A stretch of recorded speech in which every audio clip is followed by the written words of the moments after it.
discussion, Saurabh Agarwal, who is CEO and co-founder of ZepPay. Saurabh, hi, good to have you. What has been your sense? How do you look at the Bitcoin acceptance in India as we are today? So if you look at Bitcoins, it has really evolved from the time in 2011 when Bitcoin was priced at about $1. It has come to $1,200 now. In India, we have seen tremendous changes. When we started the exchange in 2013, we are doing about, in 2015, when we started the exchange, we were doing about 10 lakh rupees of trade a month, which has touched to about 200 crores a month now. So there's been a tremendous positive movement in Bitcoin space. The kind of volatility that we have seen on the value itself, do you think that is one of the factors that really deters people who really aren't aware or very familiar with the whole thing? So if you look at Bitcoins, in 2011 it was worth about $1, which is currently at $1,200. So at those times the market cap was about $1 billion, and in any small sensitive news would trigger the Bitcoin price movements up or down to a big level. But now on the volatility index, Bitcoin has come down from 15 to 2, which is quite similar to the volatility between dollar crude or dollar euro.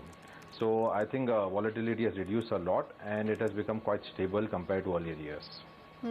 Saurabh, also, in the recent days with the kind of run-up that we have seen in Bitcoin, it has been put across on how gold hasn't given you that kind of a value, or the kind of returns that we have seen come from Bitcoin have been much higher as compared to many other asset classes. Would you say Bitcoin has reached an arena where it can actually be, can be seen vis-a-vis many other asset classes, or it still is a very niche category? So you are right. Bitcoin, if somebody had bought Bitcoin was 5,000 rupees in 2011, it would be worth 4.5 crore rupees today. So no other asset class has given that kind of return ever. Bitcoin has evolved and it has reached a space. I mean, if you're only talking about ETF coming in US, if that happens, that will actually show the maturity of the asset. And in India, we believe that there is still some more time before matured and seasoned investors actually start investing in Bitcoins. But from here onwards, we are still seeing a lot of positive movements in Bitcoin and the price moving north. So, sort of, what would your advice be? I mean, we have been hearing most of the central banks, most of the countries telling us people should not be investing in this currency because it is not backed by any government bodies, and there are chances they may lose their investments. The wallets and exchanges are not regulated. In February 2017, they again issued a press note warning the regular people, and they still stand by it. But if you look at regulations in developed countries, example US, UK, Europe, Japan, things are different.